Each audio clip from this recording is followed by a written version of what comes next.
Welcome back, everyone. The meme story went over pretty well last time, so we're going to try it just once more. Today, we are going to be covering the acquisition of Oregon country, the Mexican Cession, and the Gadsden Purchase. So a little vocab here. An acquisition simply means that we acquired something. A cession means that land was ceded or given up to us, usually because of a treaty. And a purchase, of course, is just buying something.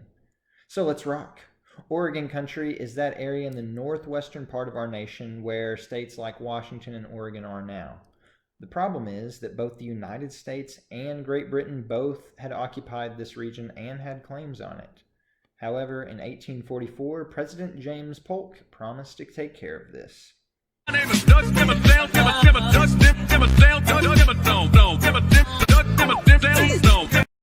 So Great Britain had most of the land claims in the northern part of this territory that we know as Canada, but in the southern part of Oregon country, where Oregon is now, there are already more Americans than Brits or Canadians.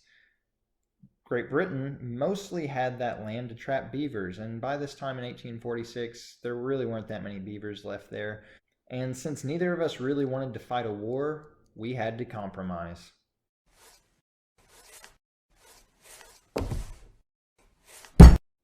So, Great Britain agreed to give up the land below the 49-degree north latitude, which is the mark where our northern border of our country is now with Canada.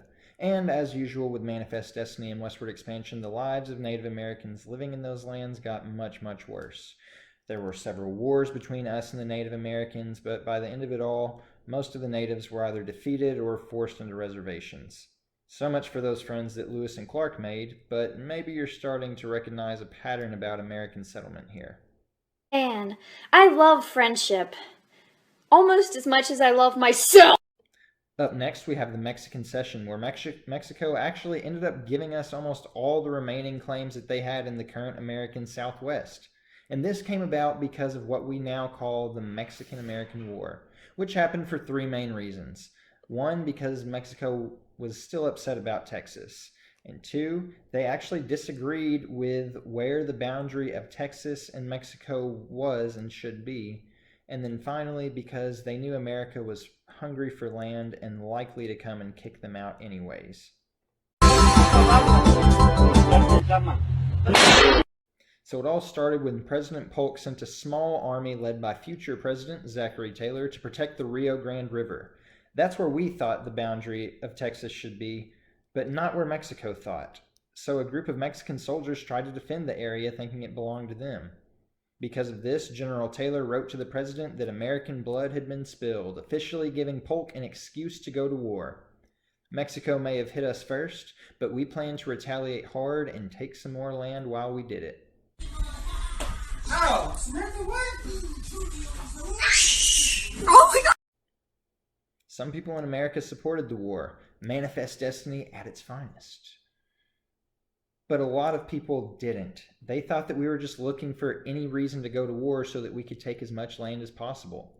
Massachusetts legislature considered it a war of conquest and crime. They had no idea what the president was thinking when this started. What was he thinking behind that forced grin? But either way, war is what we had. So the United States started out strong with an early win at Santa Fe, but Mexico still wouldn't stand down. So President Polk ordered U.S. troops to go and capture the capital at Mexico City. Then things finally started to fall in line for an American victory. In paradise, I'm at a place, I'm trying to go home. When they didn't give up immediately, American troops continued to rob and attack Mexican citizens until finally they realized they didn't have a chance. Mexico would lose this war. So the Treaty of Guadalupe Hidalgo was signed. Mexico ceded or gave us most of the American Southwest with lands that currently make up states like Utah, California, Nevada, and some others. And then we agreed to pay them $15 million for this land as part of our treaty. Shut up and take my money!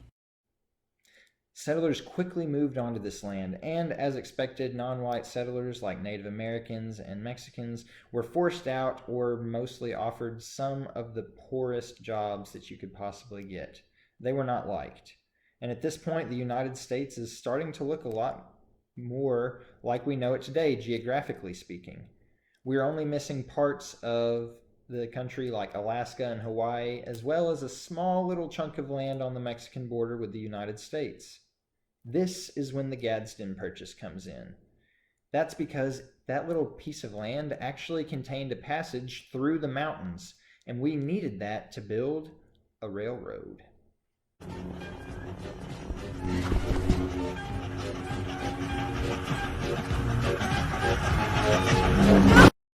Not just any railroad, mind you, but a transcontinental railroad that went all the way across the country from east to west coast, hence the word transcontinental. Trans meaning to move across the continent. Now that our country was so massive, we needed to be able to transport goods, people, and information from coast to coast without having to take a dangerous journey on foot, horse, or wagon. They're dangerous, they could get killed. So what I'm going to do is I'm going to give them a wee nudge. Just a wee fright. I'm not going to, just a wee fright, hold on. So we agreed to pay $10 million to Mexico so that we could claim that land for our own and complete the railroad. And that's how we obtained the final missing piece of the puzzle to the continental United States, which is just the United States, not counting Hawaii and Alaska. And that's that. Thank you so much for watching, you all. If you have any comments or suggestions for videos I should do in the future, things that you like, things that you don't like, please let me know. And as always, stay safe, keep it 212, and I miss you all. All right. Nunley. Hey, ho. We're out.